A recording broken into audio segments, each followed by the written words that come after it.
This is Corolla Digital. Hey everybody, welcome to episode 48 of Hammer and Nails. And here we are. Hey, do you ever look through your laundry basket and all of a sudden find a sock you've been looking for forever? Well, this is like the lost sock. Yeah, we found this sock amongst a big bag of socks, and we realized we never wore this sock. Socks?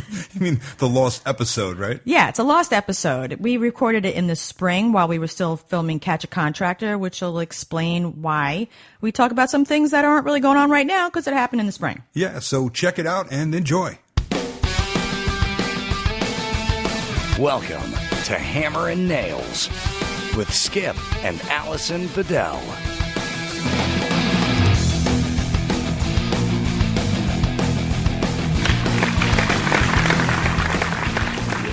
We're back. Hey, everybody. Thank you so much for coming back and listening to the podcast. Yeah, evidently you guys are coming back more and more because we're getting a lot of listens on this podcast, man. Who knew it was actually going to be good? Yeah, we had a really, really amazing podcast premiere release on Corolla Digital, and it's been really exciting because we were on New and Noteworthy. We're on there, and we're on... what is it called? Podcast One, Corolla Digital, iTunes, and some other apps that people have on their phones that I have never heard of, don't know anything about. But people have been finding us and listening and giving us some really positive feedback. Yeah, they're actually giving us some really good reviews. Yeah. Right? So Yeah, so super who knew nice. that anybody would want to listen to me talk? I don't. I think, And definitely not you, because I can't. They're coming from I'm me. so sick of hearing you talk. So. No, you're not. Don't say I'm just that. kidding. Come I'm on. kidding, honey. Don't insult me for people to laugh at. No.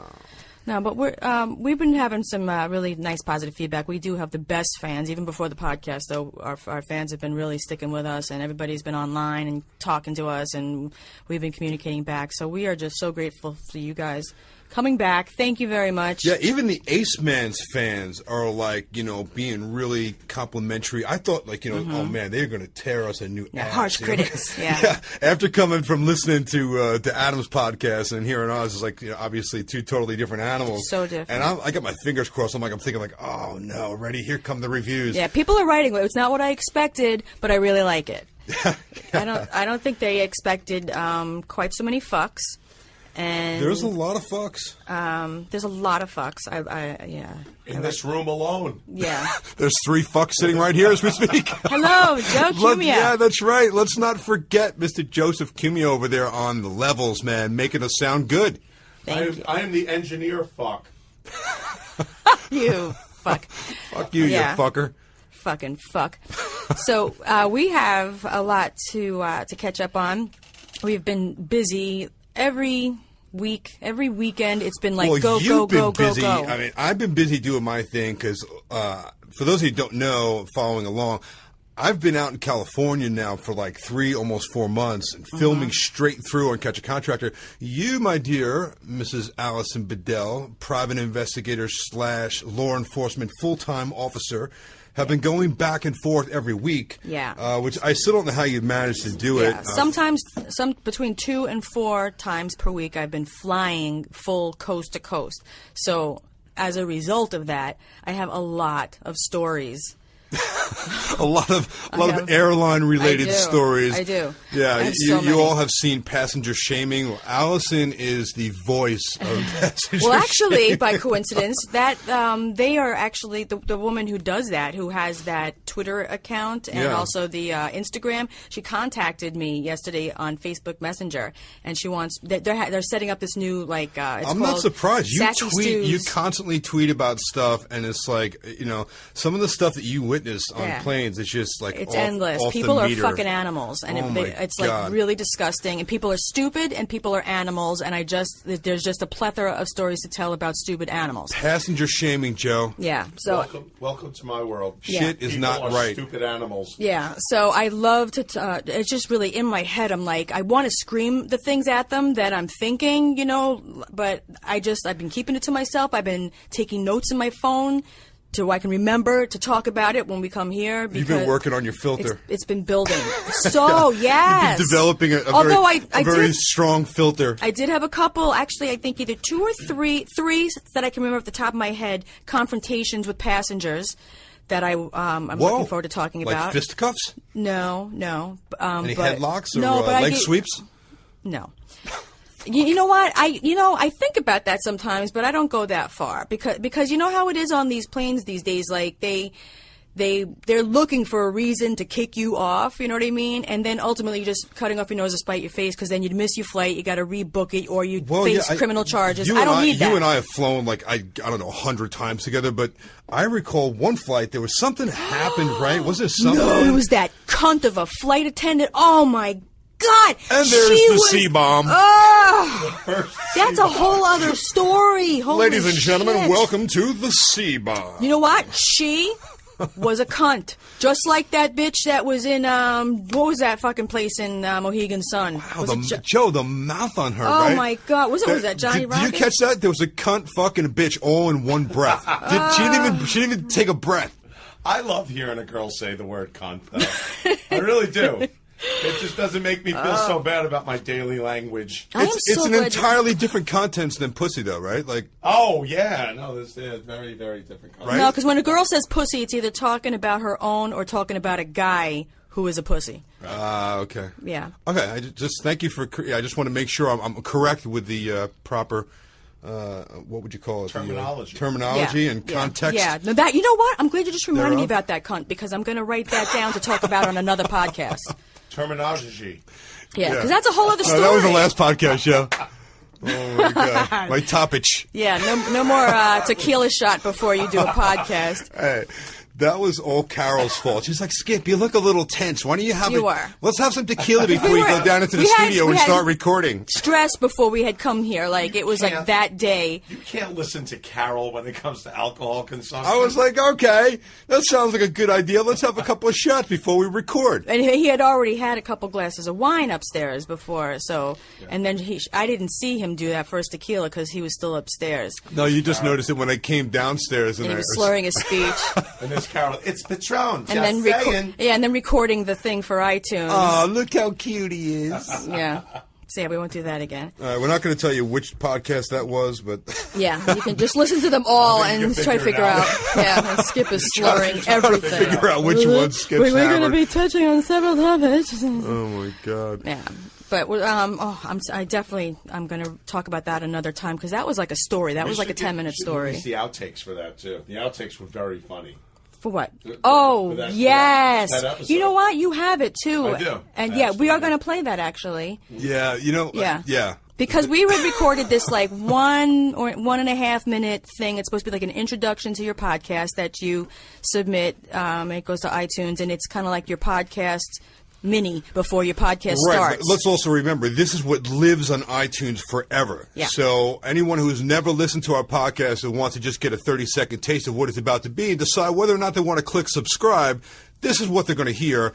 And that was after a few shots of Patron and a couple glasses of wine. It lives on iTunes forever. It lived in this studio almost forever. My God. It took nearly 3 hours to record a minute and a half. Oh, my God. A minute and a half worth of topics. Yeah, because Skip was slurring or he kept like messing up. We had to select the script in front of us, and we had recorded it originally in California, but the sound quality was bad. So we did it again here in the studio where it should have been done to begin with. And unfortunately, Skip had those shots it all on Carol. Before we started recording, and then he had slurred speech. But what happened prior to us recording was actually the noteworthy part. We wanted them to include it on iTunes, but it was only like a paragraph or two, and I was doing really good until like there was a tongue twister. It somehow involved the words topics. We're going to be talking about many topics. And I just couldn't get that. Topic. I was toppage. Yeah, but I couldn't get it out. So me being like the bossy wife before we started recording, it was actually funny because it sounded like it was funny and real. So we submitted it to Gary, and I don't know if he cut it off or like they just cut off this beginning part where it might have been too long. Also, it has to be a certain amount of time. I don't know, but so Joe, when we're gonna have to have that handy the next time we get together, and then you guys are gonna do like a bloopers reel of me. Yes, great. Yeah. So that's awesome. What's been going on with us lately? Well, filming wrapping up the season of season 3 of Catch a Contractor, of course.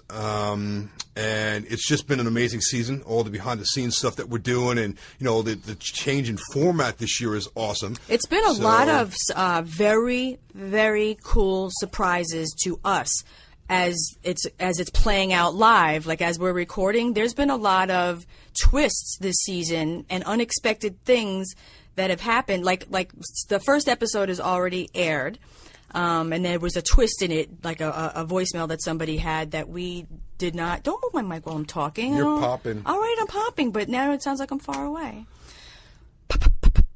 There you go. Now I'm popping. Look at that. I know. I put spikes. Jill's on the, like, on the thanks, screen. bitch. All right, that's great. Now I got to go and edit this. No, I'm like the guy in the Little Rascals sound engineer booth when they're doing the Silver String Submarine Band. Every time that pop happens, my hat flies off and my hair goes. Sorry. Your bow tie spins around. So anyway, the appearance of an extra guy that episode, and also a voicemail that he had, was a surprise to all of us.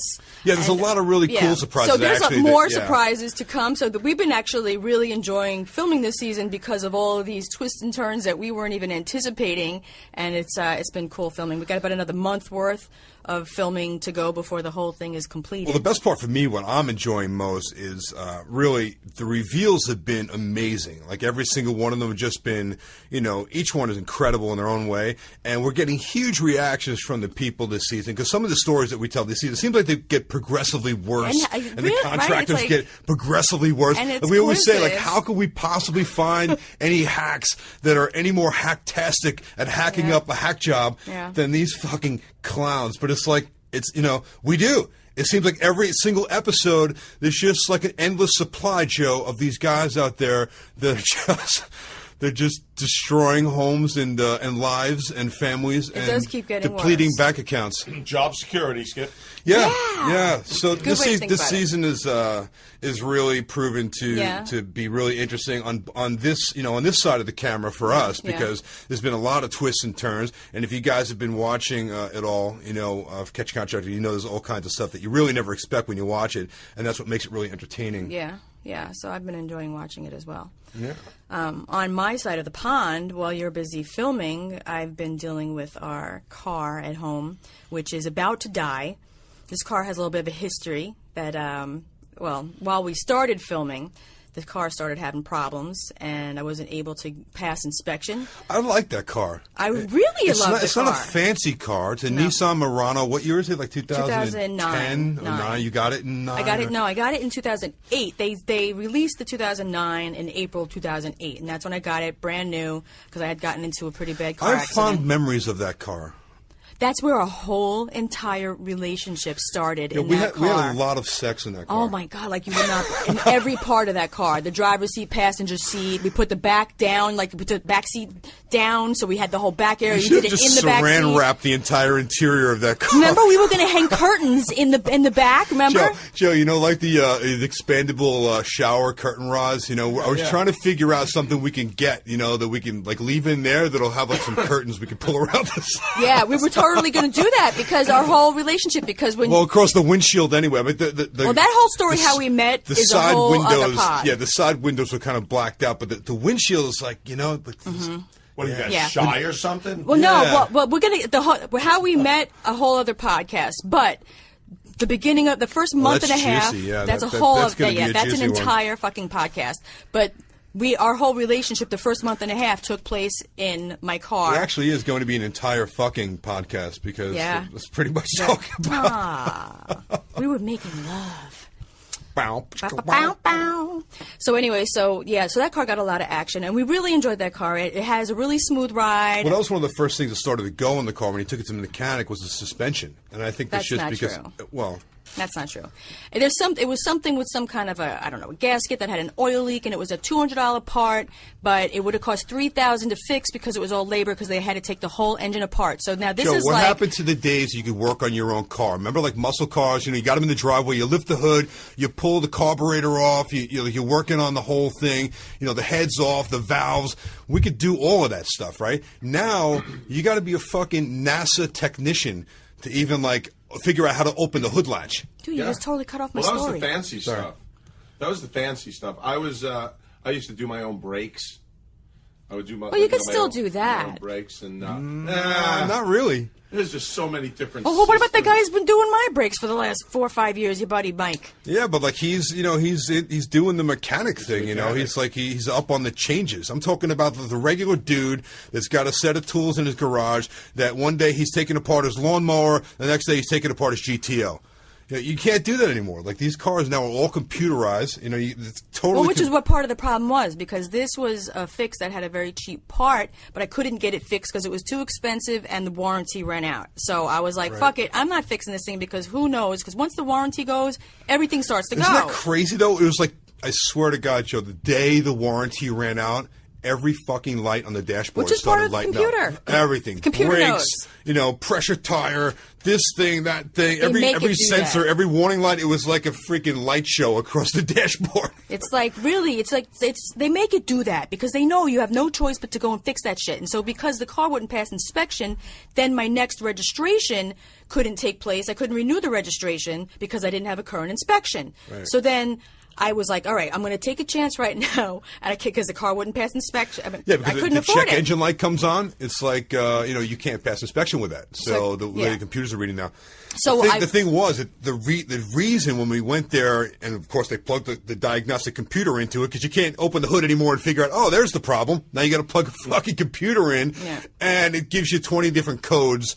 And one of those codes was like a seal in the camshaft that was going. It's only like a $200 part. I but said that already. But it's like 18 hours of labor. Yeah. But you that's and it really doesn't bad. affect the ride. Like it wasn't going to make the car break. I rode for a year and a half with like that. Yeah. Yeah. So it was like $4,000 to fix this. Yeah, but meanwhile the car rode perfectly fine. There was no problems. So and But then, it's not like we couldn't spend the $4,000. It's like, what do? Do you put $4,000 into a car that has no warranty? You know, it's still a good No, car. I would not. But it's like, or do we just like trade the car in and take that $4,000 and put it towards something better and nicer and whatever? Right? So it just didn't make sense. well, we to, knew to that fix it. we So- made the decision to do that, but we wanted to hang on to the car for as long as it would work. Yeah, but we were driving it, and like every day we drove it, it was thinking Something like, oh, we're else. getting that much closer to something else breaking And down. something else and then it's was- going to have no trade-in value. When the motor finally blows up, it's like, all right, so what do we do? Yeah, so we went to a dealership and they offered $13,000 on a trade. We went to a Nissan dealership. They offered $13,000 on the trade. We're like, okay, great. So in the meanwhile, the car was still driving, and then we had a new season. I think it was season 2 coming up. So we were like, okay, well, let's just take the car off the road. Yeah, we're not going to be home anyway. Yeah, right? so I took it off the road with the registration, left it in the driveway. We went away. We were in California, came back. The battery was dead. Started it up. We charged it. And all of a sudden, the light's not on anymore. There's I no was lights. Like, cool. We're like, quick, take it to Yeah, the dealership. quick. We did Fix we itself. ran over to the repair shop so we can get the inspection done. Right. And it passed inspection. And I shit you not, 2 miles after I rode out of that place, that light came back on. Ding! Ding! But meanwhile, I was eligible to get my new registration, so I got the new registration. So then I was like, okay, let me drive this thing as much as I can, hold it, because we really don't want to spend the money, because I don't know what kind of car I want, whatever. So now Skip's back in California, season 3. I start shopping by myself, which was very exciting, because I was going Well, is it exciting going car shopping or going by yourself? Let's clarify. Car shopping was curious. exciting. No, the car shopping was exciting because I've never really gone car shopping. I've always known Second what there, I Joe, I wanted. thought you were saying you're excited about going by yourself. No. I really didn't want to do it by myself because your opinion is like 50% of the whole process. Well, yeah, occasionally I might have to drive the car too. Well, yeah, of course it's our car. Well, when But she comes home and she goes, honey, I was at the Mercedes dealership. Well- and Yeah, right. we did that actually before this that we had gone away for the season just to see, because I was like, that's a nice SUV they have. Mercedes, but they were so expensive. Can we go look at those? Can we go look at those, honey? Yeah, we can look. Yeah, so we went to the dealership. Can we and test then drive one? we got all Definitely the- not, because as soon as you Go test look drive at it, a you're going Ferrari if you want. We weren't looking at anything fancy. I was looking at pre-owned SUVs, and they were still very expensive, and I was trying to figure out the financing, and they wouldn't give us as much on the trade because it was Mercedes dealership, so I kind of let that whole idea slip out of my head because that was just, it was too expensive. We're not there yet. So no, it's like, like we use the car to get around to work and stuff, and it's like, the problem is, show right now, we just moved into our house about 4 years ago now, and it's a beautiful little house, but it has no garage. So one of the things on my list to do on this property is build a nice 2-car garage and maybe some space above it. I need a place to keep the car. I'm keeping my Harley across the street in my neighbor's garage because I have no Jack who died. I have no. I don't even have a garage for my Harley.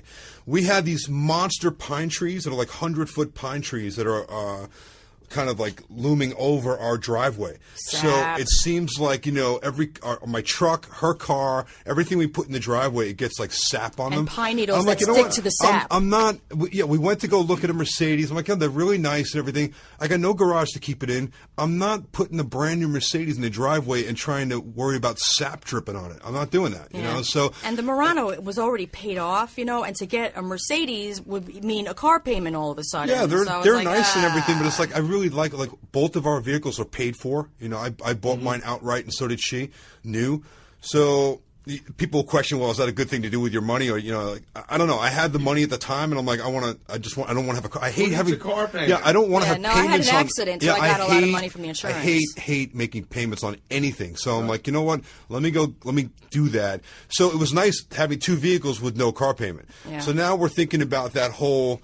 What's that going to be like? If we go out and get another car, it's like, do we want to deal with that? So, all right, so let's get something that's affordable, trade in the Nissan, something that we can just buy out the rest of it and not have a payment. And I won't mind leaving it in the driveway until we build the garage. Because it's kind of like the cart before the horse thing. It's like if we have a nice car and no place to keep it, it's almost like, I wasn't digging it. And you can relate to that, man. I mean, you got your motorcycles up in the garage. Yeah. Imagine if you had to keep them out in the driveway. No, you can't. So where this is leading is Skip's going to actually hint to you if you got like a little bit more room in there, if he could fit his in there, if somebody buys Jack's house. I would have to get the 8 kids' bicycles out of the garage. Oh, my God. We'll buy you the hooks to hang it on the ceiling. The little Yeah, how bicycles. many motorcycles do you have in your garage? What were those things that Carol and I were riding last week? Those are kids' bikes. Oh, my God. Oh, the mini They're bikes. Those electric? things were so cool. They're electric, actually, and they're made for like anywhere between, I guess, 5. I couldn't believe she said 10 years old. Let's go ride on these. These are fun, and it's like really, literally for like it looks like a 3-year-old would be on it. Yeah. And so she sits on it. She got like a nice little sundress on, and her knees way out to the sides, like you're at the GYN. Whoa.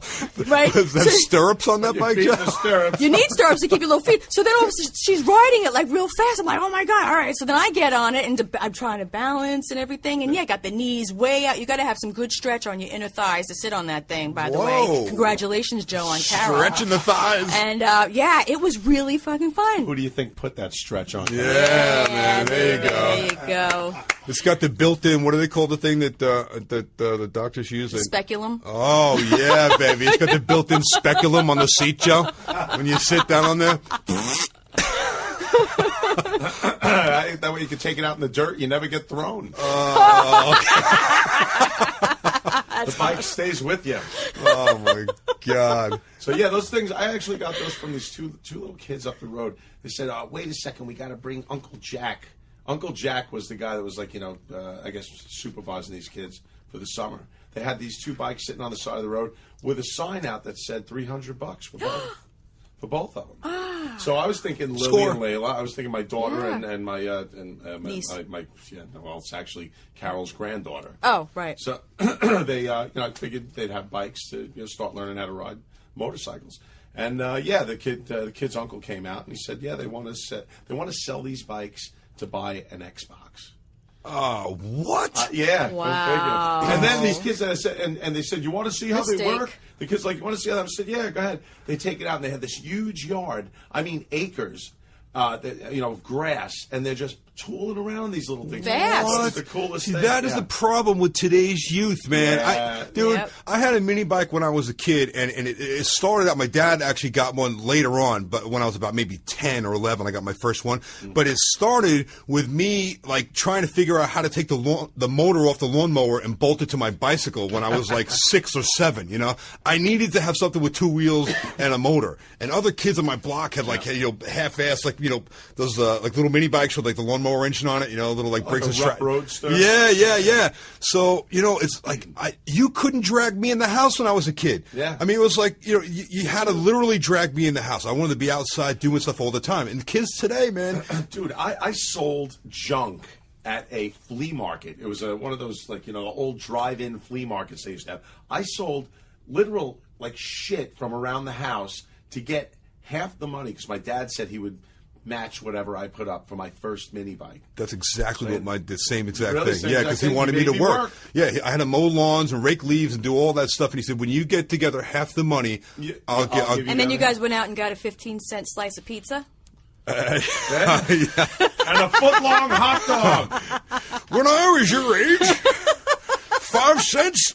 They'd show a cartoon, a newsreel, and 3 features.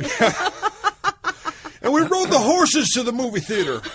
Uphill both ways. In the snow. Could you imagine kids today are going to want to trade in their dirt bikes for an Xbox? That's what happened. And I got 2 of them for $300. Holy crap, dude. Could you I imagine? had You would have tore off your own nutsack to have one of those. Yeah, to have one of those. They're trading in went 2 of them fast, for a too. fucking Xbox. We rode around your whole complex on that thing like, whee!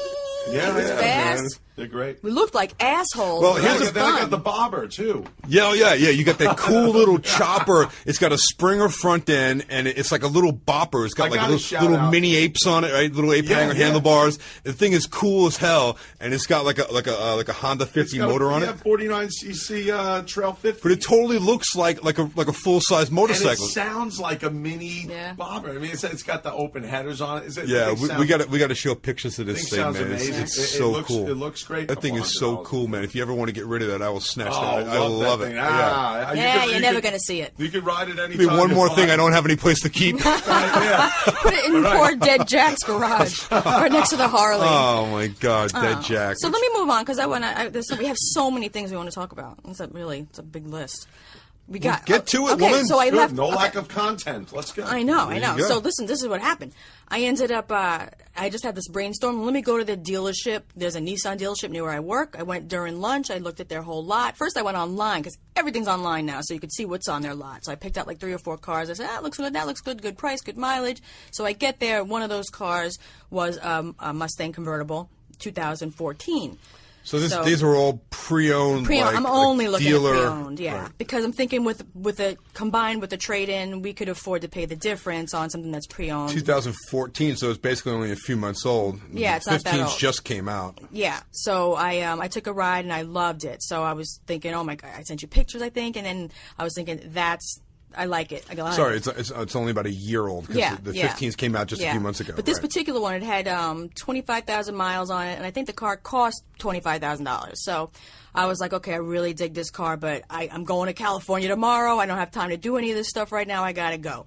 So I left, went to California for the weekend, came back. The day I came back, I started scrolling through my phone, looking through pre-owned vehicles on these websites. Now, these websites, I mean, like, unless you're searching for a car, you'd never really know about it. But there was, like, you don't cars. even really need to go to the dealership anymore with all these No, you sites, don't. right? Like CarMax and all Yeah. these. Like, you can almost buy a car online. Yeah. Obviously, you got to test drive it, but it's like you can just flip through thousands of cars with, like, It was because keystrokes. of that I was able to actually shop for a car right from my lunch break, air quotes. Meaning I was doing it during the day. So I'm looking now for this Mustang because I really liked how it rode. I liked how it looked. It's kind of like, it's a cool car. It's a guy car, but it can also be a chick car because I'm thinking something that we could both enjoy because I'm so done with the SUV thing because originally I needed something where I can go to Home Depot and put big shit in there, but Skip's got the dually. We don't need that. I want to enjoy something. So within one day, I found the same car for the same price, but with 10,000 less miles on it at a better dealership that didn't have all those bullshit fees. Like they were going to charge $1,000 at this one dealership for like what is it, like dealership? Dealer prep. fee. Yeah, Delivery. all that shit, $1,000. It's like they have like all these fees or like just Speculum on the seat. Yes. Did you want the optional speculum? Oh my God! Yeah, like it's like it was ridiculously expensive. All these extra charges. So this other a dealership free I pap found, smear with none that. of that. This car really hugs the road. Oh God. Oh my God. Yeah. So now we are the proud owners of a 2014 Ford Mustang convertible, and we love it. It's not the GT, but I don't care. It moves great. It's got That's great a cool pickup. car. It's a I like cool it. car, and I've never had a convertible. And we love to ride on the bike because with the air and all that. So this is like a whole other experience. We spent a lot of time on the bike, so Yeah. So now we have the wind in our not, hair. Not lately, because Not lately. Well, you've been in California. We've ever gone riding together, Skip. Have we? I know. Like how Nope. long we've known each other, and we've never ridden together. never Right? ridden together. Well, because last summer I was away all summer because we filmed over the summer. Right. So this year the schedule's a little different. So I'm actually looking forward to having the summer home. I So got August. I have holes in August all over the place. yeah, man, we Awesome, need let's to set up a trip and doubt. maybe Well, we actually just you rode. take your bitch, I take mine, There you go. and we'll do a little road trip. Throw them on the back. Throw them on the back. Well, usually when we go out riding, Skip, you usually ride bitch. No, I don't. I know. No.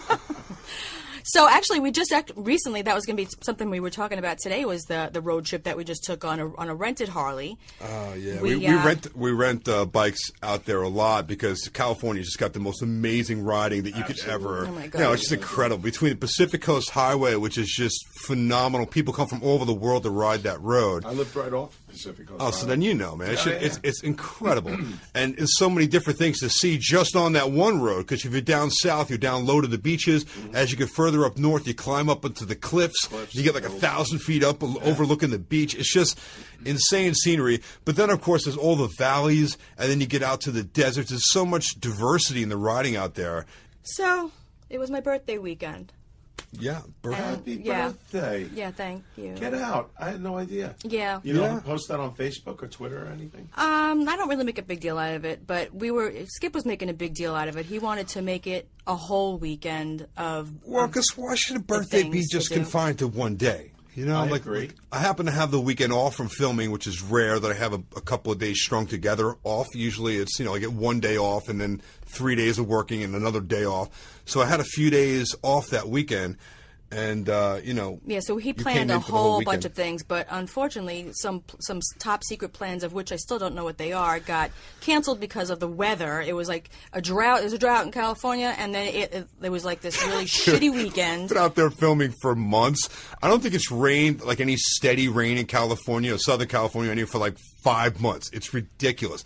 They'll get like a drizzle for maybe 15 minutes, and that's it. The sun comes back out. So it figures the one day that I'm planning for weeks, this really cool thing to do that requires good weather, and I'll include the fact that it requires being up in the air, and other than that, I can't tell any more information. But something really, really cool that I know she's never done before. That's the thing, like, you want to do something original and fun, right? So I planned this really cool thing, and the day that we're supposed to go on this excursion, it's fucking pouring. And I'm like, seriously? Like, really? Like, what are the chances of that? Yeah. But it never rains in Southern California. Oh, but it did that day, Joe. It did that day. Yeah, it did. So we That's had my a change. luck, man. We had a change of some plans, but one of the things that we did was we had a really cool couple of days. One of the things that we did was the Corollas had given us a gift card at Christmas. They gave us a very generous gift card to this very fucking cool restaurant, Nobu. It's a Nobo, been there, yeah. They have a few of them out there, and it's like a popular Is there celebrity one here in the spot. city also? Yeah, There's one here there's in New one York, in New York right? too. Yeah, when Well- we were contemplating like which one are we gonna go to? When are we gonna go? If we get picked up for another season, The one that we went to is in Hollywood. Yeah, it was in Hollywood, and it Man, was this place was just like, Unbelievable. Got to say, I've been to both Nobos on either coast. yeah. Well, there's we- one near Malibu, I think, Yeah. right? yeah, Up that way. yeah. We went to the one in Hollywood, and we went with the gift card. And we were going to contribute that to my birthday dinner. We had Kilo with us, of course, in the fancy restaurant. So, Kilo goes with us everywhere. She stuffs him in a little, like, what looks like a pocketbook, And He was the second course. yeah, that's what I said to her. I go, don't let anybody here see him, man. He's going to wind up at the end of a sushi, chopsticks with some fucking soy sauce. That'll be the end of Kilo. Spinning on his spit. Poor Yeah. Kilo. It'll be the Mexican roll.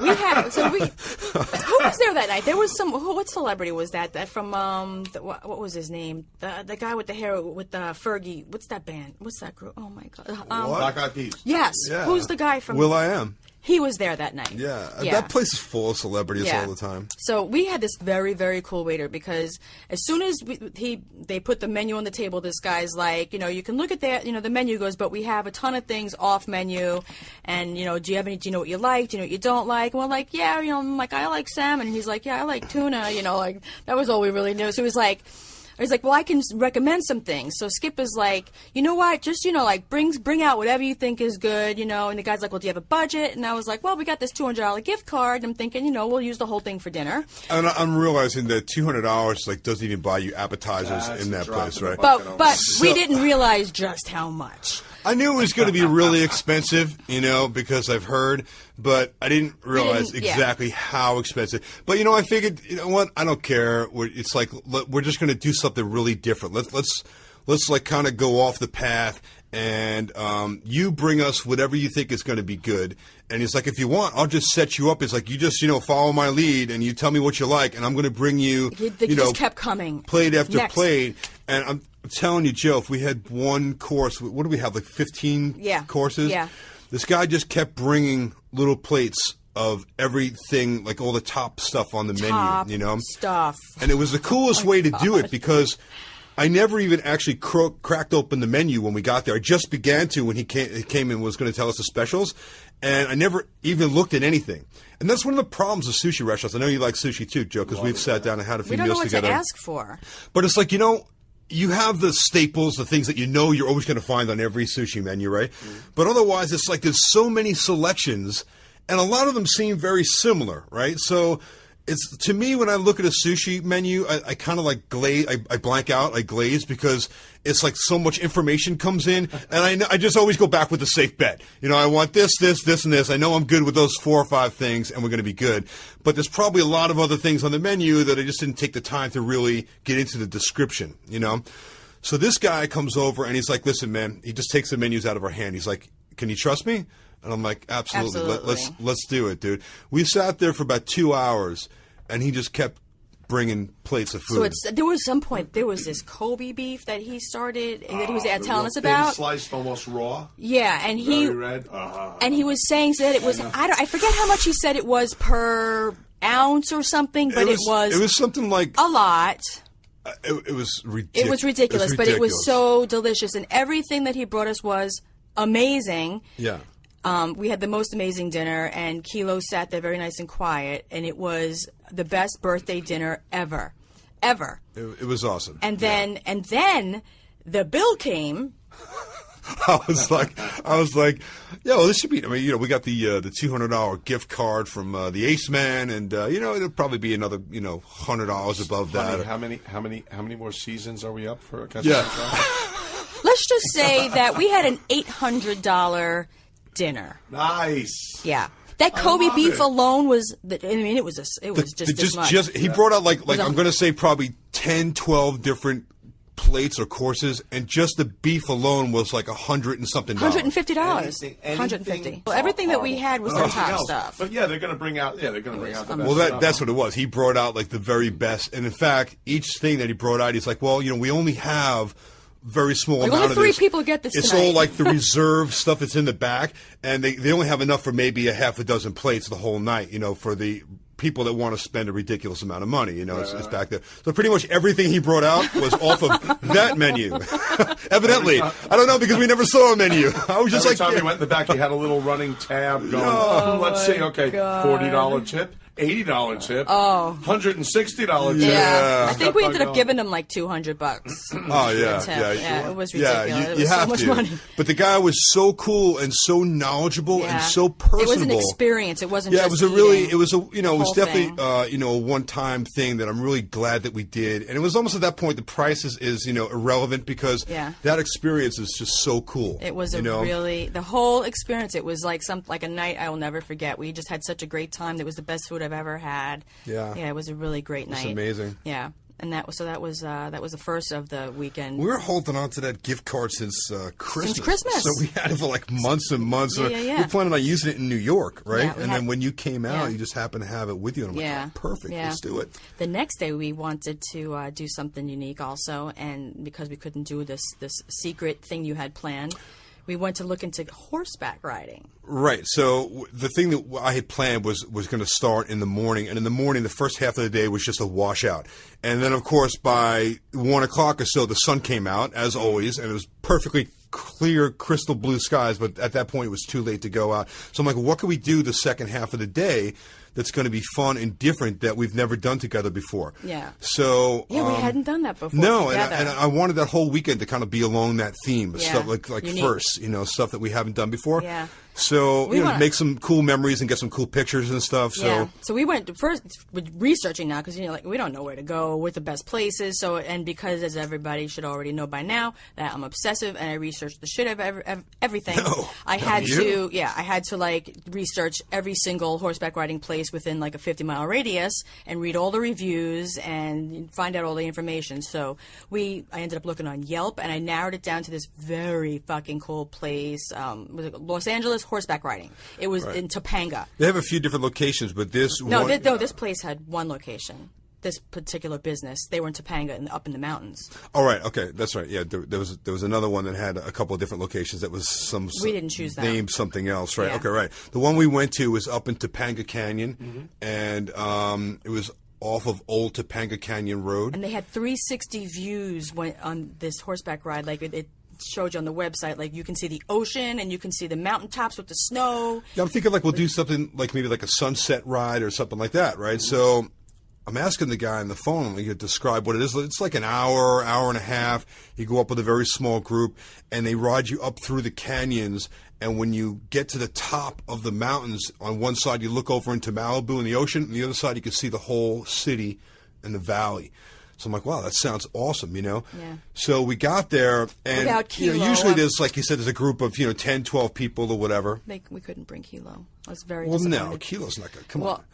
yeah. He can't go on the horse. Yeah, so we had to leave him in He the, doesn't see so good anyway. No. No, he wouldn't have. He goes on the He would have motorcycle. enjoyed the panoramic views. We always take... He wouldn't have appreciated those views. He comes on the motorcycle with us every time. I put him inside of my jacket if I'm wearing one, or like under my shirt. He comes and he's got no problem. He enjoys it. He's a great rider. But He's got the best seat, Joe, because he gets stuffed right in here, in between the boobies. right, like That's nuzzled. when he doesn't know if he's on a motorcycle or a space shuttle. No, yeah. No idea.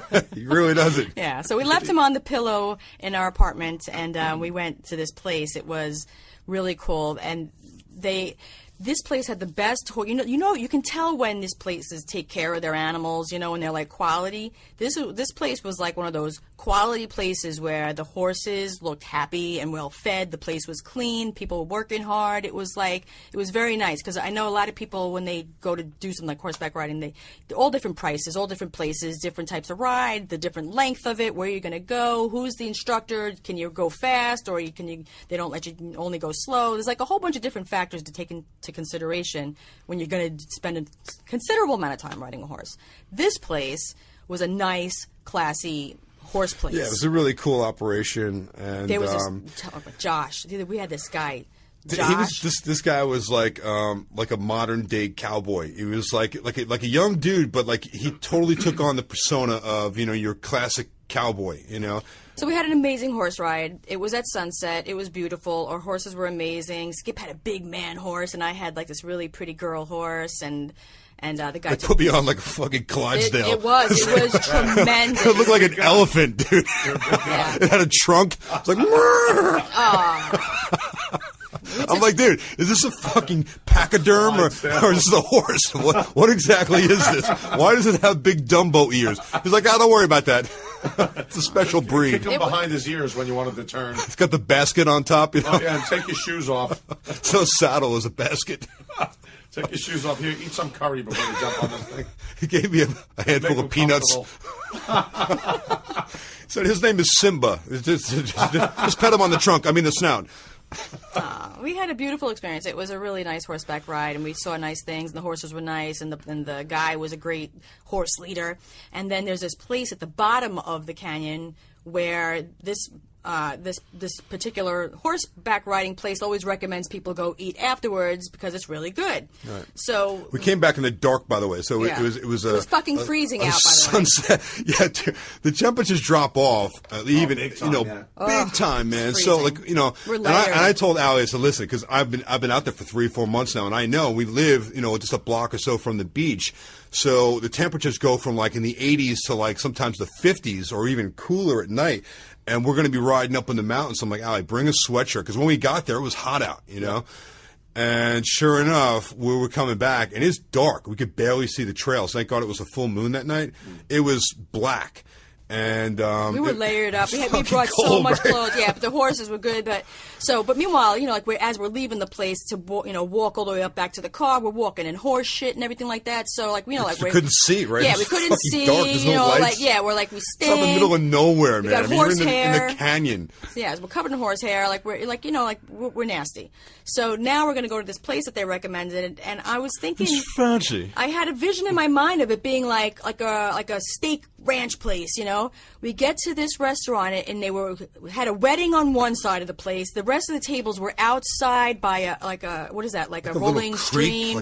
Stream. It was fucking beautiful, classy place, right? And here we are in our sweatshirt, all gacked up, shoes, trekking in like mounds of horse shit on my boot. We look disgusting. My hair's back in a stink ponytail. like horse. Yeah, so we're gross, right? The ladies at the podium. Can I help you? I'm like, yes, we have a reservation. I was trying to do my I'm dirty but classy. You ever notice people speak with their teeth clenched together? Party of 3. Yeah, so it's like we have a reservation. George. Oh, lovey, we have a couple of. You think you're getting in this restaurant? Put them down. Oh no! Put them. You can put them at the picnic table down by the river. Put them out by the dumpster. Well, actually. She actually gave us the most lovely table. It was this round half booth, and there was candles everywhere. The place was fucking beautiful. We had an amazing table. Some people just had regular tables, but we had this awesome half booth with cushions and pillows in it. It was beautiful. It was right next to the Renewsit plug-in, wasn't it? Yes. The table right next to the Renewsit. Yeah, they bring a carafe of sparkling water and a can of Febreze. So they see this lady. She's a very nice lady, actually, I have to say. She was a very down-to-earth, cool lady. She wasn't a fancy lady. So they see us at this table, right, and we're looking at everybody around us. We're like, oh, look at that, look at that, I want to get that. So we realized probably about 10, 15 minutes in that nobody wants to help Yeah, us. by now, freaking hungry, man, because we're cold and we had a long day on the horses. We're fucking starving, and we had to wait about 40 minutes to get a table, right? So by the time we sat down, I'm ready to chew my own arm off, So, and I see the waiters bringing back these and forth, beautiful and they plates, man. They were looking at us. The two or three different waiters. The plates on gourmet. They're playing rock paper scissors to see who's got us. Yeah, and every time they walk past our table, they'd give us eye contact, but they'd keep walking. Not one fucking person, after still sitting there with nothing on the table, said to us, "Are you being helped? Is somebody helping you?" Because everybody's all dressed up, and we're there. I had short sleeves on and tattoos out and stuff, and okay. So it became apparent to me that perhaps they're just ignoring us. I don't know. That's profiling, my friend. Yeah. Yeah, So at that point, I took off all my layers. I had something kind of nice underneath that looked presentable. And I fixed my hair up a little bit, and I walked back up to the lady, and I said, I realize that sometimes people are judged by the way that they look. I said, but unfortunately, I think that we're having a situation right now because nobody has come to help us or even give us any water or anything. And she was like, "Oh my God." She was appalled, and she was like, "You go sit down, and I'm gonna," she was angry. "I'm gonna cook the food myself. You wait right there. How dare they?" And then we had a waiter come to us. He was very nice and apologetic, and I didn't realize this was my table, to which I thought bullshit. You know what I mean? You get good excuse. Yeah, you get. Did he walk past the table 4 times? Yeah. And just when you can tell people are ignoring you, they look straight ahead. They don't even give you a glance and do a nod, "Hey, what's up, man?" And yeah. Guys need anything? No, it's just focus straight ahead. Don't look. They'll see me. He gave us our first round of wine was free, which was nice. And we had, at that point, we got kiss-ass service. And we had a very, food was good. Lovely dinner. Do you remember the name of the place? Seventh something, right? We didn't have like a number in it. It was right at the bottom of Old Topanga Canyon Road. It was I would highly recommend actually going there, minus that experience. Yeah, but it's the only fancy place on the road. It was delicious. The food was really, it was like unique food. It was delicious, and the food was great. So that was a wonderful thank you for my birthday dinner again. So the birthday weekend continued. Yeah, well, right? actually, we had beet salad that night. Oh, God, yeah. Beet salad. I love beets. You like beets, Joe? Love beets. Love beets. You know what happens when you eat beets, I right? do. Yeah, oh, my so, God, yeah. dude. I think I have cancer. Yes, the next day I forgot about it. You go to take a leak and it's like, next like day, you think I'm you're bleeding out of your piss hole. I've got anal fissures. Anything leaves your body, Honey, it's red. My ass is bleeding. God. Yeah, but actually, we came back to the apartment that night after that wonderful long day of horseback riding and eating dinner to discover that Kilo had diarrhea, and he had it all over our bed, everywhere. The pillows, This is what happens when you don't take Kilo with you. Dude, this is what I'm saying, man. Now, are you working with me now, bro? The dog has to be on the bed, and because he has to be comfortable. And he can't see. I don't want him to get lost in the apartment. I am completely opposite of that mindset. I can't see animals and humans cohabitating. That's why dude. I don't own. You know what I own? I own 2 hermit crabs. That's it. A fish. And I never touch them. It's just God. they sit in a tank. Yeah. My well, girlfriend everything could be cleaned. I mean, I took everything off the bed. We had fresh But bedding in the why? Joe's got a picture of a puppy upstairs. No, I don't even have a picture. That requires too much work. You got to dust the picture. So we couldn't go to bed right away after that lovely meal because I had to change all the bedding and Dude, freshen everything that we everything. do revolves around Kilo's comfort. Yeah. The dog, I call him the prince because he gets far better treatment than you and I could ever imagine getting. Well, he's innocent and he brings me lots of happiness. I don't think I'd be able to handle that. Yeah. Yeah. So we went to bed. Hey, mind your business, Gringo. We went to bed dealing I with wasn't his talking to you. diarrhea, and then I woke up. That's the voice of Just because white girl takes care of me better than you? Yeah, that's the voice of Kilo. Yeah. Keep your mouth shut, Gringo. Oh, yeah, Gringo. Shut up. Poor thing. He didn't feel. I mean, I was concerned because obviously, if he had diarrhea, he didn't feel good. So I was worried about that. And then woke up the next morning to think that I had, I was bleeding out of my ass. But that would be okay, Joe. But It'd be, as long as Kilo doesn't have diarrhea, we could all be bleeding from the ass.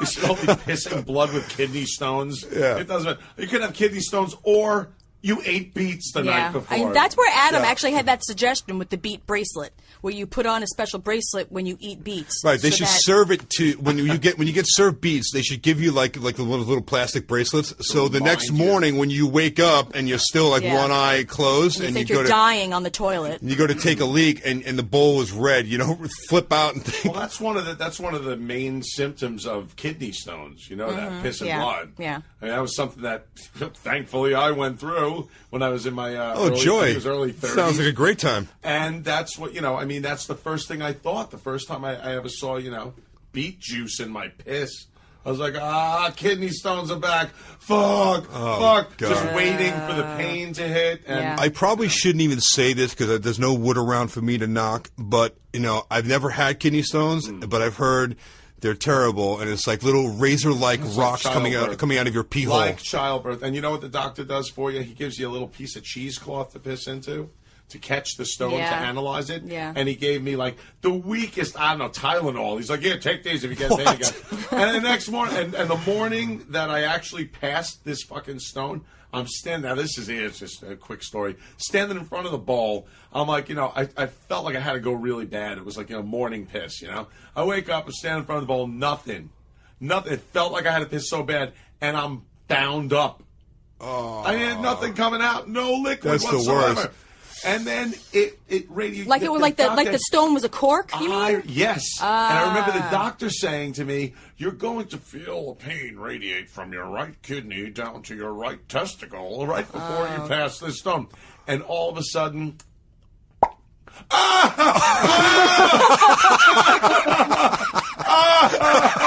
And I started pissing. It was blood and piss. Oh, God. Yeah, that's how you pass a kidney stone, kids. Wow. Nasty. That sounds great, And man. then the doctor's like, sign me bring up. the stone in. You caught it in the cheesecloth. The last fucking thing I'm thinking about is cheesecloth. And bringing in the stone. No, it went down the bowl. It's in the, Thankfully, it's in the water. You never can't even one see. again. Oh, my God. Eesh. Oh. Yeah. See, So just the thought of that, anything sharp coming out of my pee hole is just not It was good. an audible. It's like when there's a kink in the hose, Yeah. and all of a sudden the kink comes out and there's like flies. That was it. The most pain I've God. ever been in my life. Yeah. All right. Oh, Joe, I just got like a dick tingle, and it's not good. It's not good. Yeah. Usually, Dick Tingle comes and visits him when he's thinking about good things. Yeah. Dick tingle is usually accompanied by anal pucker. Oh, that was not a good dick tingle, man. It was not at all. Yeah. Oh God. You know, I had a what the fuck that I wanted to talk about. Do tell. Well, yeah. I had a what the fuck moment that took place on the way to go visit Skip for my birthday weekend. And it's actually what we were discussing earlier with one of my many airplane experiences. So due to all of this flying that I've been doing, I've become a professional. It's like I am a flight professional in that I have everything, like from the time when I get there. Now I've got TSA pre-check. I get through there real quick. I get into the terminal. I go and buy my yogurt for breakfast from the Jamba Juice with all the granola on it. I get to the gate. I get on the plane first because I'm a Mosaic customer with JetBlue, so that means you can board first. That's because you fly a lot and you've accumulated a lot of miles, right? For the people who don't know what that means. Yeah, right? So it's a frequent flyer program. You're a frequent flyer. Right? Yeah, so when you're part of that program, one of the perks is that you get to board the plane first. You're still stuffed back in the shitty coach section, but you just get on the plane first. Right. You get to your shitty seat before anyone else. Right, exactly. Well, for this particular flight, I was booked in the even more section where it has like 7 inches more space. So, and I always sit in the same seat. I always book the same seat. So it's like fucking clockwork. I get to the airport. I get there quick. I get my Jamba Juice with my yogurt and my granola. I get on the plane first. I got a bag next to me with all of these special pillows that I bought, which is another thing that's going to be my obsession. I've been obsessing over these fucking pillows that I bought to make my flight more comfortable, because when you are sitting in coach, it fucking blows. You got the neck pillow, right? And you got the one for your ass, and like a foot My pillow. feet. It's basically like a pillow for every part of your body. Yeah. Joe. So when I get to my row, it's a good thing I get there first because I have to set everything up. So now when I get to my row, I put down my ass pillow, I put down my neck pillow next to the thing, I put my pocketbook on the side of the wall next to the person in front of me because they don't even know it's there. I push my bag underneath, I put my tray down, I put my headset on, I start eating my breakfast while all these motherfuckers start boarding Dude, the I plane, gotta say, right? we fly a lot together, and she has like. It's a system. Yeah, she is. We started doing this a couple of years ago, and it was like we both just got on the plane and sat there like two schlubs and waited for the plane to take off. Now she is like kind of evolved into this something else. I don't really know what, but it really is a full system, and it takes about 10 minutes to get fully assembled. And she has like this little cocoon around her of pillows and headrest. The headset's on. The tray comes out. The food comes out. Everything has a very particular order to it. Right, yeah. So I've got the little thing, my holder that I put my little earphones in and my chargers in this little zip thing. I put it in the seat in front of me, and I've got kilos I just water sit in, there in and the watch pocket you in the do seat all in front this, of and I'm me. like, yeah. So I am surrounded by shit, right? So but everything has its place. So I'm surrounded by shit, and I'm sitting there, and it's an early morning flight. I think it's a Thursday morning, right? So usually midweek flights are not full in the morning. So I'm keeping my fingers crossed that I'm going to have an empty seat next to me. So sure as shit, this plane's loading up. It's almost done. Nobody's sitting next to me, but there's somebody in the aisle.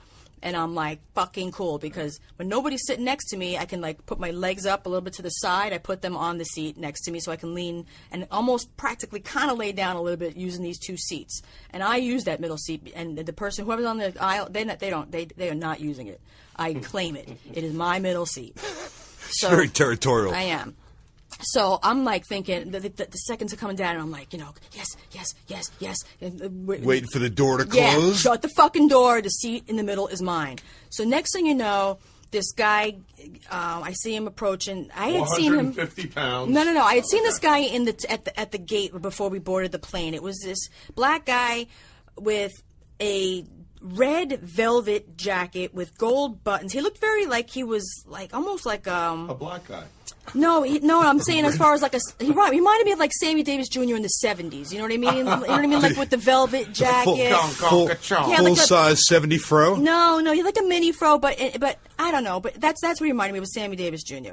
So he caught my eye because of the way he looked back at the door. So now I see the guy coming, and I'm like, no. Motherfucker comes, sits down next to me, right? So I'm like, fuck. But now you just lost your middle seat. I just lost my middle seat, but that wasn't the worst part of it. I fucking inhaled, and I thought I was going to die. Because this motherfucker has not showered in the last month. What I did was, I got the fuck up out of my seat, very politely though, because I did not want to let him know what I was doing. It's, you know what I mean? I remember you text me as you were getting on the plane, and this whole process, oh my God, I'm all set up. I think I got the seat. The door's about to close. There's no one coming in the seat. Yay! And then all of a sudden, there's a pause in the text. And it's like she's like, "Oh fuck!"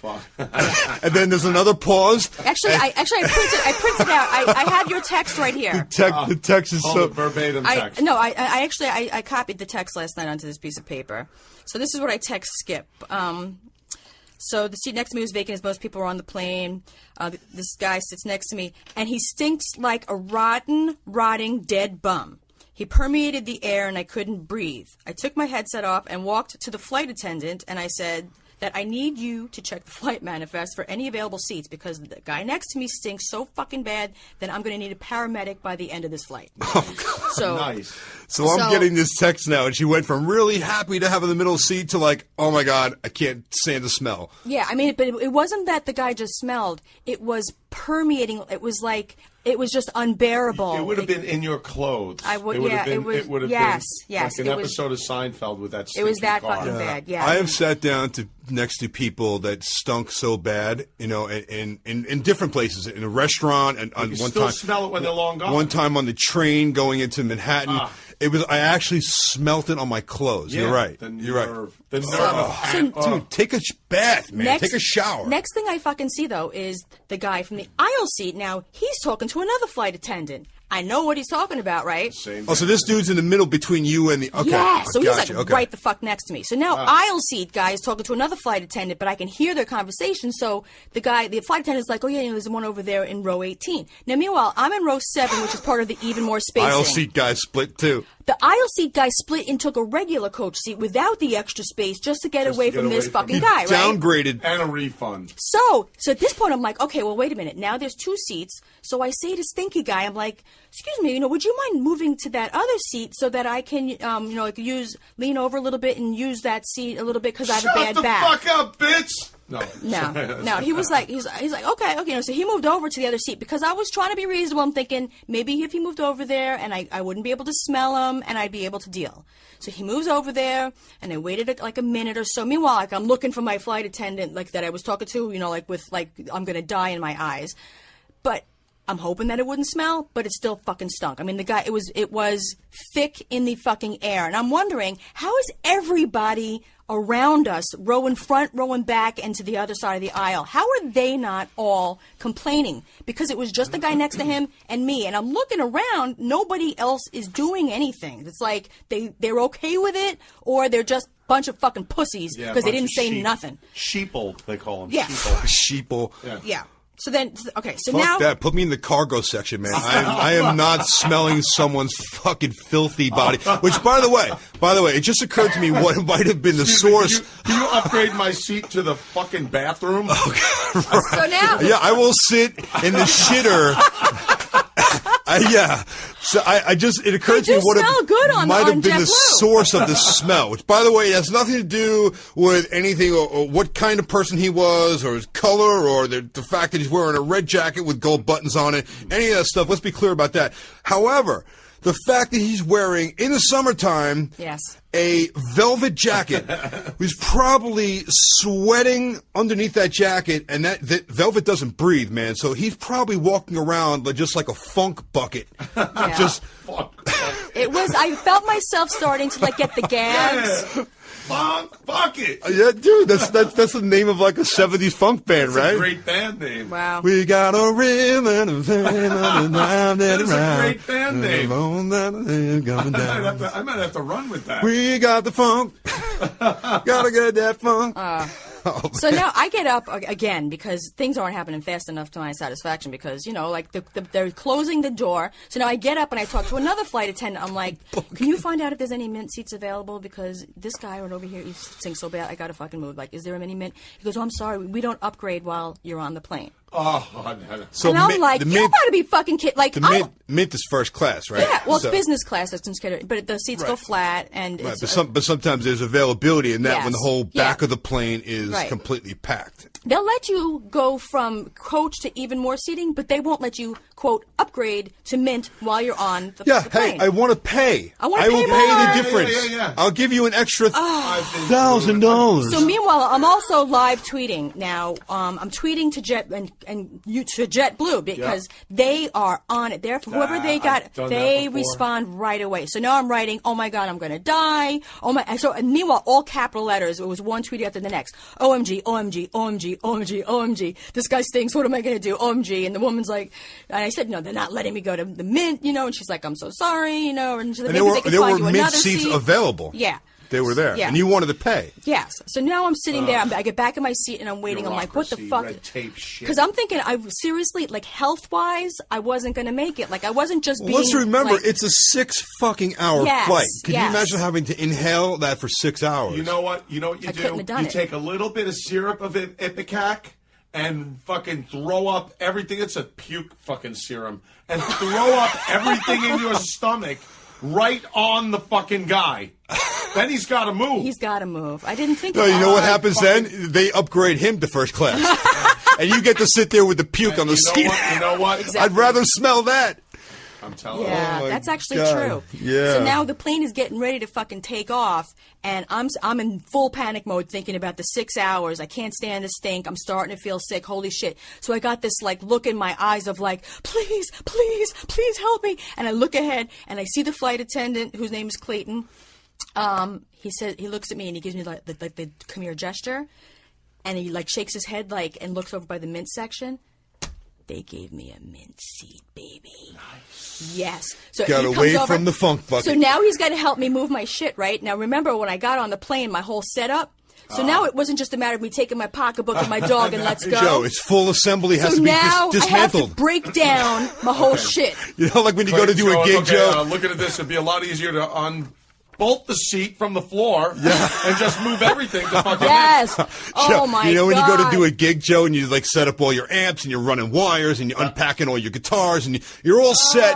First song, and now the dude from the venue comes over and says, "Guy, listen, you got to reset up everything over there at the other side of the stage." That's pretty much what just took place. Yeah. So I mean, I almost handed him like bags and a couple bags here and a bag and a pillow and I got the dog and I'm picking up shit and I forgot my earphone. I had so much shit to bring with me and I had two flight attendants. You're climbing over Funk Bucket's lap. Yeah, the whole because time. I had it all like in an order. Yeah, I had to climb over Funk Bucket to get back up to the fucking mint. Funk Bucket. Oh my God! But thank God I got there. They shoved all my shit in the overhead, and they so very fucking graciously gave me a mint seat for that flight. I've never been more grateful for anything. It was just amazing that I didn't have to smell that nasty motherfucker. It is torture when you have to go through something like that, and there's nothing you can do about it. Especially on a 6-hour flight, you're in a confined space with no fresh air.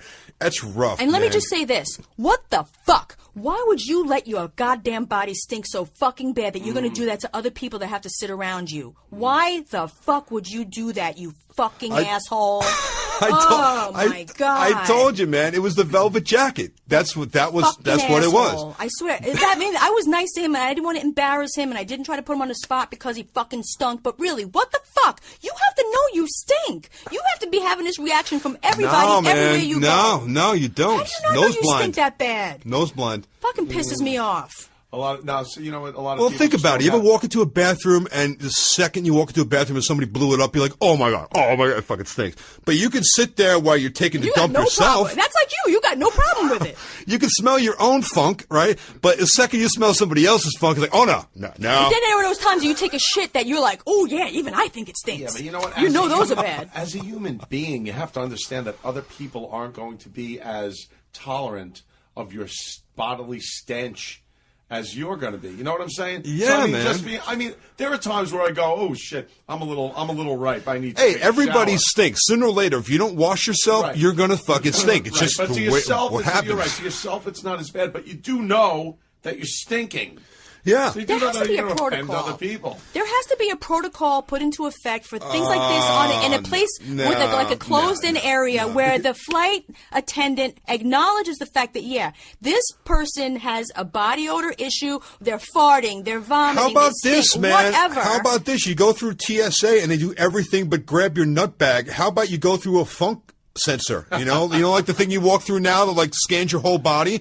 They should have, like they wipe you with a little cloth and they put it in the sniffer machine. Right. They should like wipe you, and if the sniffer says that you stink, you can't get on the plane. That's not realistic, but If they have that technology, then they It's might just as well wishful thinking of it. They fill the fuselage with a gas that just makes like green plumes come off of your armpits as you walk on. It's like, there he is. He's funky. There's the green. Didn't they plume. have Throw something him like that off. for the pool? Remember, like you said, It like turns red if you pee in the pool and it turns like red or blue or something, right? Yeah, it turns red. Imagine that you walk on the plane. It's either the chemicals in the pool or you just ate beets. Well, this is going to go in my God. suggestion box for JetBlue, that there is a protocol put into place for when there is an offensive passenger who is causing a problem to everybody else around them. Because why should everybody else have to deal with where am I going to sit because of this asshole? Then it's going to get into, I understand completely, and believe me, I'm on your side, but then it's got to get into, what about the 450-pound guy that bought one fucking seat?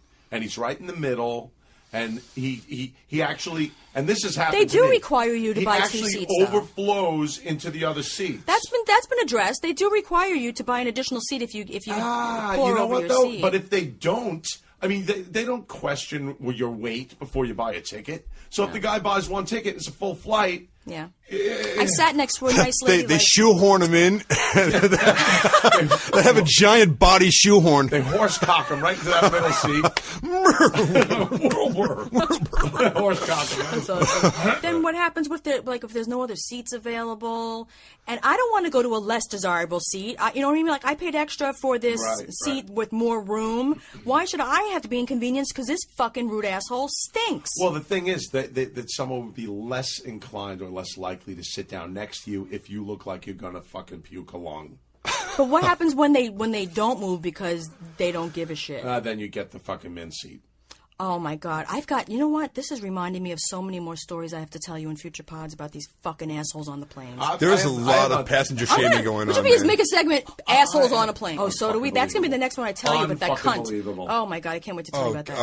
I have quite a few myself for frequent flying. Yes, but that's going to be in the next pod too. Skip's got a fucking story. my It's God. Oh my God. Skip, will you do me a favor? You were talking garage before when we were talking Yeah, about well, we since built we're a talking garage. about cars and stuff, and we just and we don't have a garage to keep our new car in. Which, by the way, she gets a convertible. I'm talking about sap on the car, right? I was like, all right, so go look at the car, and I'm thinking she's going to get an SUV again or something like what we had. She sends me a picture of the car. Look what I just found, honey. And I'm telling her specifically why I don't want a new car in the driveway, and it's a fucking convertible. But that's a whole other story. Yeah. Anyway. Garages Skips obviously tips. are something that we're going to talk about because my tip of the day for Skip's tips. Wait, has we should to have a do- song of like it skips tips. I It got skips tips. I got it. I already Skips, got it. I skips, already have it. skips, I already have it skips. going through my head. Okay. Whoa. I have it going through my head already. All right. Yeah. You guys are on the ball, man. Yeah. I'm just trying to talk about garage floors, and you guys are talking about Yeah. Skip's tips songs and all this other stuff. Okay. Oh, my What's your God. tip, This is an Skip? Well, evolving listen, podcast. Give me the tip, Skip. recently we were doing an install for someone that had a really just a basic garage. We wanted to turn it into, kind of finish it. We insulated, drywalled the inside of the walls, and now we're wondering, well, what can we do on this floor? And there's a lot of great floor products out there that you could finish your garage floor or a basement floor, but in this case we're talking about garage floors. So we're kind of weighing back the different options, And in doing some of the research, we looked into a lot of the products. And some of the things I found were these snap-together or click-together vinyl floor systems that basically they'll give you a complete hard surface. It clicks together, and it goes right over your existing concrete surface. There's one in particular that I found made by the WeatherTech company, which you know for the molded floor liners for your car. You've seen the commercials on them for them, right? So WeatherTech makes something called Tech Floor.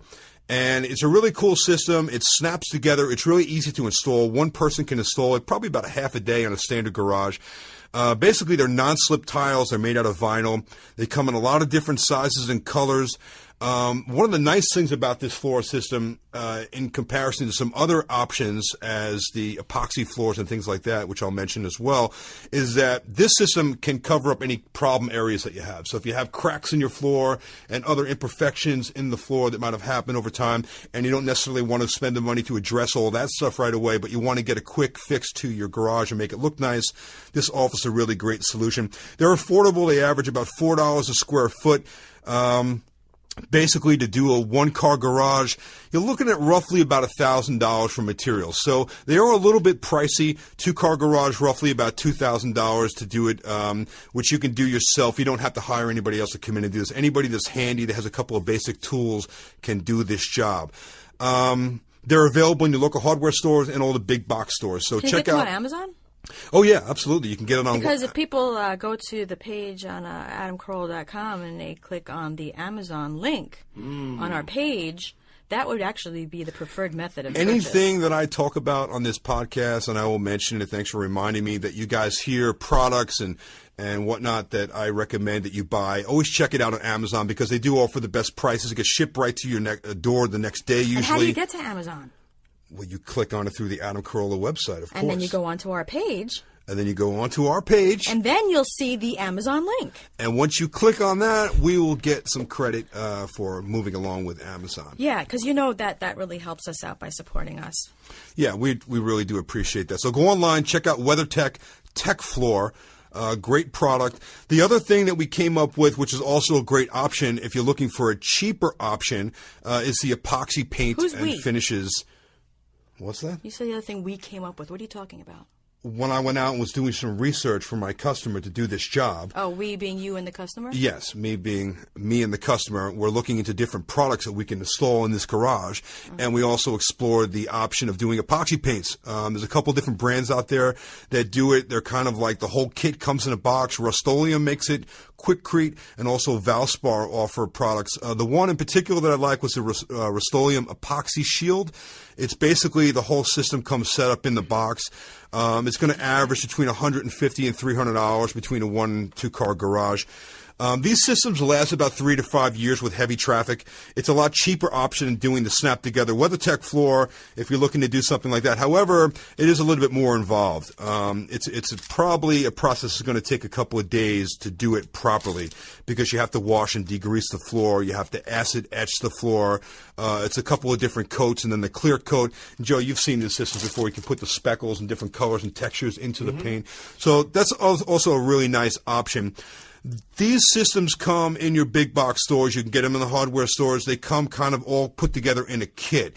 There are commercial systems that are going to range about $1,000 to $1,500 that will give you a much thicker, more durable process, and usually that's going to be applied by a professional company that will come in and do that. So you're going to get up into the price range of this click-together floors that I just mentioned to you before. But if you're looking for another cheap option, the Epoxy Shield floor, $200 to $300, you can do it yourself. Skip. I'm sorry, I'm chewing while you're doing that. Oh, yeah, just chew right over my tip. Thanks. No, I'm sorry. Oh, my God. Don't chew my tip. No teeth, baby. All lips. Do not, the thought of chewing and the word tip just don't go together well at all. Skip, I want to thank you for that tip. And, oh, thanks, wifey. I just want to tell you, really, we have so much to talk about that I think we should just cut it right here. Are you cutting my tip? Yeah, I'm cutting your tip. You're snipping my tip. That's almost yeah, we're running so long. I am already circumcised. Let's wrap it up. Don't snip my tip. Okay, boss. What are we talking about next? I hate when we're not. Don't call me boss. Fuck you. I love to fuck with you like that. You can. She's looking at me, giving me like the hand under the throat, like cut it off, cut it. But you call her boss, and she's like, "I'm not the boss of you." Yeah, fuck you. Seriously. Who are you calling boss? Isn't it usually the other way around? You fuck. You're not the boss of me. Alison's like, "I'm not the boss of you." Fuck. So what the fuck moment? All right, honey. I'll just stay quiet. You can just keep talking and make this an hour and a half pod. It already is. That's what I'm trying to fucking say, because you got so goddamn long-winded that now it's too long. What are you talking about? My tip was fucking 2 minutes. No, it's all I'm the saying other the whole shit. time we've been for this pod. You were so long-winded. I kept trying to like redirect you. That's you okay. keep getting up on a tangent. Are they good with an hour? And it should be an hour. Oh, there's like only an hour. bandwidth and all that kind of bullshit, and plus the content that we have extra, we need to just put into another pod. You know? So, All right, so let's wrap it up. Wrap it up, motherfuckers. Have to edit this last part out, No, Joe. leave it in. now explain to everybody why they're sitting there like, when the fuck are they gonna stop talking already? Listen, man, God damn we got it. some good stuff to share here with people. Hopefully they want to hear about it. Oh, we gotta have some kind of structure. We keep spending all this time talking about Funk Bucket, and we're not getting to the important shit like my tip, God damn it. Well, wrap it up. We got so much more to talk about. Bucket, open it for Hey, six guys, o'clock. listen, thanks for tuning in. Thanks for you. listening to us and putting up with all of my nonsense. Yeah, and, I hope you guys come back next time because we have so much more to talk about, and we want to tell you that we love you and we appreciate you, and thank you so much again for coming back. Please click subscribe because that's what's really going to help us out and make sure that we can keep coming back and doing more podcasts and get some ads on here. And give us a review if you would, please, too, because that's Yeah, a big help, but too. only if it's a good review. If you don't like us, do not do a review. And if you love us, tell all your friends. And if you hate us, don't and if you tell. don't, keep it to yourself, bitches. Yeah, if you don't like us, don't Suggestions tell are anyone. appreciated, too. My microphone was actually a suggestion. Yeah, somebody Yeah. just said that on Skip Twitter. retweeted. Yeah, we appreciate the suggestions. Yeah. Something that you can give us some constructive criticism of how we can make the show better. And also look at us at Twitter and Facebook. Yeah, go to our pod, Hammer Nails Pod on Twitter and the Hammer and Nails Facebook fan page. Please click like on those and talk to us there. Give ask us your questions. We're happy to answer your Yeah. question, which we didn't have time to get to today at 'Cause all fucking because Skip- we're talking about fucking Funk Bucket. Skip's too fucking long-winded. So thank you so much again. We love you. And Thank we you, will see Mr. next Joseph time. Kumia, for doing a great job with us. We'll see you guys next time. Bye-bye.